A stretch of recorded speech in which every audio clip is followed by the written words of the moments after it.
Kahit gaano ka pa kagwapo o kayaman, kung wala kang paninindigan, hindi ka tatagal sa puso ng babae. At mas masakit dito, hindi ka rin irerespeto ng kahit sino. Bago natin simulan, nais kong magpasalamat sa mga loyal kong subscribers sa patuloy na pagsuporta sa aking channel. Kayo ang inspirasyon ko sa paggawa ng mga bagong content. Kung bago ka sa channel ko, comment mo na kung taga saan ka. Alam mo ba na isa sa pinakamalaking dahilan kung bakit nawawala ng respeto ang babae sa lalaki ay dahil nakikita niya na wala kang paninindigan? Kapag sinabi nating walang paninindigan, ibig sabihin, madali kang magbago ng desisyon para lang mapasaya siya. Hindi ka marunong tumayo sa prinsipyo mo. Laging yes man kahit mali na yung sitwasyon. Takot kang mawalan siya. Kaya sinusunod mo na lang lahat ng gusto niya kahit hindi ka komportable. Ang masama pa, maraming lalaki ang hindi alam na ganito na pala sila. Akala nila pagiging mabait at maunawain yun. Pero sa mata ng babae, hindi yun kabaitan, kahinaan yun. Dito pumapasok ang stoicism. Isa sa pinaka-core teachings nito ay ang kontrol sa sarili at paninindigan sa tama kahit mahirap. At kung gusto mong makita ka ng babae bilang isang lalaki na worth respetuhin at mahalin, kailangan mong ayusin to. Isipin mo ito. May babae kang nililigawan. Sa umpisa, ang lakas ng dating mo. Confident, may sariling opinyon, may goals sa buhay. Pero habang tumatagal, napapansin niyang bawat galaw mo. Iniayon mo na lang sa gusto niya. Ayaw niya na lumabas ka kasama barkada mo. Sige, hindi ka nalalabas. Ayaw niya na may kausap kang ibang babae. Kahit kaibigan mo. Sige, i-unfriend mo lahat. Gusto niya magpalit ka ng career kasi mas okay sa kanya. Sige, susundin mo. Sa una, baka isipin mo, ginagawa ko to kasi mahal ko siya. Pero tandaan mo to, ang pagmamahal na walang paninindigan ay parang bahay na walang pundasyon, babagsak. Yan sa unang lindol. Sa psychological level, may tinatawag na attraction killer. Kapag napansin ng babae na ikaw mismo, hindi mo kayang panindigan ang sarili mong desisyon, magsisimula siyang mawala ng tiwala sa leadership mo. At kung walang tiwala, mawawala rin ang attraction. Para maitama to, kailangan mong mag-develop ng stoic discipline. Ito yung 3 prinsipyo na dapat mong bitbitin. 1. Kilalanin ang core values mo. Bago ka sumabak sa relasyon, dapat malinaw sa'yo kung ano ang non-negotiables mo.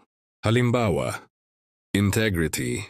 Hindi ka magsisinungaling para lang i-please siya. Career priority. Hindi mo isusuko ang long-term goals o para lang sa short-term comfort. Respect boundaries. Pareho kayong may sariling personal space. Kapag malinaw sa'yo yan, hindi ka matitinag sa bawat mood swing niya. 2. Practice saying no ng may respeto. Maraming lalaki ang takot magsabi ng no kasi baka magalit ang babae. Pero sa stoicism, mas mahalaga ang respeto kaysa approval. Pwede mong sabihin, gets ko na importante yan sa'yo, pero may sarili rin akong plano na kailangan kong sundin. Ganito ka hindi bastos pero malinaw sa kanya na hindi ka pushover. 3. Ipakita sa gawa, hindi lang sa salita. Hindi sapat na sabihin mong may paninindigan ka. Dapat nakikita sa lifestyle mo. Kung sinabi mong magwo-workout ka, gawin mo kahit ayain kanyang mag-binge watch. Kung may schedule ka para sa business mo, sundin mo kahit magyaya siya ng biglaang lakad. Kung sinabi mong ayaw mo sa chismis, huwag kang makisawsaw kahit kasama siya. Kapag nasanay siya na may paninindigan ka, mas lalo kanyang rerespetuhin. May kilala akong lalaking sobrang in love sa girlfriend niya. Sa sobrang pagmamahal, ginawa niya lahat para lang mapasaya. Ito, hanggang sa pati sariling mga kaibigan at pamilya niya, tinalikuran na niya. Akala niya ganun ang definition ng pagmamahal. Pero after ilang buwan, iniwan din siya ng babae. Ang dahilan? Sabi ng babae, wala na yung lalaking nakilala ko. Parang ikaw na lang yung extension ng gusto ko, pero wala ka ng sariling identity. Ito yung masakit na katotohanan. Hindi babae ang pumapatay sa attraction, kundi yung kahinaan mo mismo sa loob. Nung sinimulan niyang ibalik ang dating paninindigan niya, bumalik sa sports, bumalik sa business, nagkaroon ng sariling decision-making. Doon nagsimulang bumalik ang respeto ng mga tao sa kanya, at eto rin yung stoic lesson dito. Hindi mo kontrolado kung magtatagal ang isang tao sa buhay mo, pero kontrolado mo kung paano ka magiging lalaki na matibay kahit iwan ka. Kung nakikita mong medyo nawawala na ang paninindigan mo sa relasyon o sa buhay, panahon na para ayusin mo yan. Hindi lang para magustuhan ka ng babae, kundi para maging lalaki na may respeto sa sarili. Kung iniisip mo na mas lalo kang mamahalin ng babae kapag kontrolado mo lahat ng kilos niya, nagkakamali ka. Mas lalo mo lang siyang itutulak palayo. Natural lang na makaramdam ng selos kapag mahal mo ang isang tao. Pero kapag ang selos ay naging sobra, tipong bawat galaw, bawat kausap, bawat post sa social media niya ay gusto mong malaman at pakialaman, yan na ang simula ng problema. Sa mata ng babae, ang sobrang selos ay hindi lang nakakabawas ng attraction. Isa itong red flag. Ang dating mo dito, insecure, ibig sabihin hindi ka kumpiyansa sa sarili mo. Hindi parang wala ka ng ibang mundo kundi siya. Controlling, parang siya ay pag-aari mo, hindi partner. Pinalam mo ba kung ano ang pinakamasakit dito? Hindi lang siya nawawala ng respeto sa'yo, pero nawawala rin yung kalayaan na mahalaga para sa kanya. At kapag naramdaman ng babae na ikinukulong mo siya, magsisimula siyang maghanap ng espasyo. Minsan, kasama doon ang paghanap ng ibang tao na kayang magbigay ng freedom na yon. Imagine this. May boyfriend na kahit nasa trabaho ka, sunod-sunod ang chat. Sino kasama mo? Bakit hindi ka nagre-reply? Kanina ka pa online pero wala kang message. Tapos kapag nag-post ka ng picture na kasama ang office mates, biglang magagalit. Bakit katabi mo siya sa picture? Sino yung nag-like sa post mo? Sa una baka isipin mo na cute o sweet kasi parang concern lang siya. Pero habang tumatagal, nagiging lason ito sa relasyon. Psychologically, ito ay tinatawag na possessive behavior. Sa attraction dynamics, turn off ito sa mataas ang value na babae. Bakit? Kasi ang babae ay naturally naghahanap ng lalaking may sariling mundo at may tiwala sa sarili. Kapag nakikita niyang para bang buong buhay mo ay nakasentro lang sa kanya, mawawala yung sense of mystery at leadership na hinahanap niya. Kung gusto mong mawala ang sobrang selos at pagiging controlling, kailangan mong i-apply ang stoic detachment at self-mastery. Iwan, kalawin ang pinagmumulan ng selos mo. Karaniwan ang sobrang selos ay nanggagaling sa takot na iwan ka. 3 mave where mem. Pagkukumpara sa ibang lalaki, mababa ang self-esteem, kailangan mo itong tanggapin at pagtrabahuhan. Hindi para sa babae, kundi para sa sarili mo. 2. Magtiwala sa kanya o huwag makipagrelasyon. Isa sa stoic principles, hindi mo kontrolado ang kilos ng ibang tao. Kung wala kang tiwala sa kanya, bakit ka pa nandyan? Mas mabuting mag-focus sa babae na pareho kayong may mutual trust kaysa pilitin. Kontrolin ng isa't isa. 3. Magkaroon ng sariling mundo. Kapag busy ka sa sarili mong goals, hobbies at personal growth, wala ka masyadong oras para mag-stalk o mag-isip ng worst-case scenario. Mag-invest sa skills mo. Lumabas kasama kaibigan mo. Mag-commit sa fitness or business goals mo. Kapag nakikita ng babae na meron kang sariling buhay, mas lalo kanyang igagalang at mamahalin. 4. Iset boundaries sa healthy na paraan. Hindi ibig sabihin na wala ka ng pakialam. Pwede ka pa ring mag-set ng boundaries sa respeto. Hindi ako komportable sa mga bagay na magdudulot ng problema sa relasyon natin. Pero hindi rin ako nandito para kontrolin ka. May kaibigan ako na halos everyday nag-aaway sila ng girlfriend niya. Lagi niya itong tinatanong kung saan galing. Sino kasama? Bakit hindi agad nag-reply? Nung una tiniis ng babae kasi mahal niya yung lalaki. Pero habang tumatagal napagod siya. Nung tuluyang iniwan siya ang sabi lang ng babae, hindi ako nakakahinga sa relasyon natin. Ito yung malupit na katotohanan. Akala mo, kapag mas mahigpit ka, mas magiging secured ang relasyon. Pero sa totoo, ang masyadong mahigpit ay parang lubid na hinihigpitan mo ng sobra. Hanggang sa maputol ito, at ito rin yung sinasabi sa Stoic philosophy. Kung mahal mo ang isang bagay, maging handa kang pakawalan ito dahil kung para sa'yo talaga babalik ito ng kusa. Kung ramdam mong sobrang seloso or controlling ka, ngayon na ang oras para bitawan yan. Hindi lang para sa relasyon kundi para sa mental peace mo. Kahit gaano ka pa ka-sweet o ka-loyal, kung wala kang direksyon sa buhay, darating ang araw na hindi na siya magstay. Isa sa pinaka-underrated na turn-off para sa babae ay ang lalaking walang malinaw na patutunguhan. Hindi ito tungkol sa kung mayaman ka na ba o hindi, kundi kung may ginagawa ka ba para gumanda ang buhay mo. Sa mata ng babae, ang lalaking walang ambisyon ay parang barkong walang kapitan. Hindi alam kung saan pupunta. Umaasa lang sa alon ng buhay. Walang malinaw na purpose. Ang masama dito, hindi lang sa babae ito turn off. Kahit sa mga kaibigan mo, sa pamilya mo, lalo na sa sarili mo, darating ang panahon na mararamdaman mong parang wala kang saysay. Sa Stoic philosophy, mahalaga ang living according to nature. Ibig sabihin, gamitin mo ang oras mo para sa pag-usbong ng sarili mo at para sa mas malaking layunin.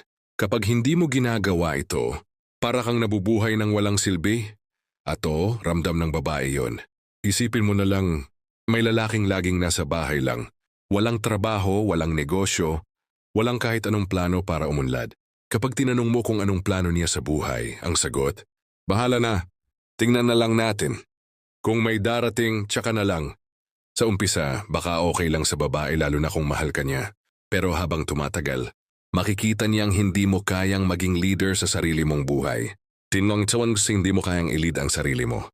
Paano mo siya i-lead? Psychologically, ang kawalan ng ambisyon ay nauugnay sa low self-worth.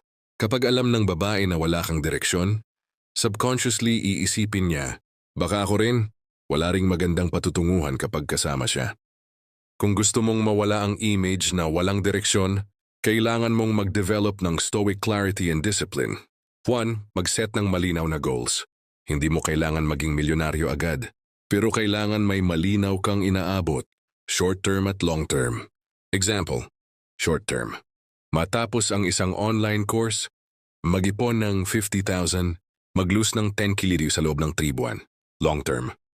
Magkaroon ng sariling negosyo, bumili ng bahay, makapag-retire ng maaga. 2. Gumawa ng daily system. Hindi lang sapat ang goals. Kailangan may disiplina ka para maabot yun. Gumising at matulog sa parehong oras. Maglaan ng oras para magbasa at mag-aral. Maglaan ng oras para sa physical fitness. I-manage ang finances mo ng maayos. 3. Iwasan ang comfort trap. Ang isa sa pinakamalaking kalaban ng ambisyon ay sobrang komportable ka na. Kung araw-araw mo lang ginagawa ay mag-scroll. Maglaro o manood, wala talagang mangyayari. Kailangan mong ilagay ang sarili mo sa sitwasyong may pressure para lumago ka. Surround yourself with growth-minded people. Kung puro tao sa paligid mo ay walang plano, mahihirapan kang magbago. Maghanap ka ng mga kaibigan, mentors o community na pareho mong gustong umasenso. May kilala akong lalaki. Halos 10 taon walang malinaw na ginagawa sa buhay.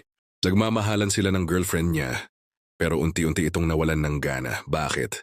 Kasi habang lahat ng kaibigan ng babae ay may mga partner na umaangat sa career o business, siya ay stuck sa parehong posisyon hanggang sa dumating yung araw na iniwan siya. Hindi dahil sa hindi siya mahal ng babae, kundi dahil sabi ng babae, pagod na akong maging kasama ang taong hindi alam kung saan papunta ang buhay niya. Doon siya natauhan.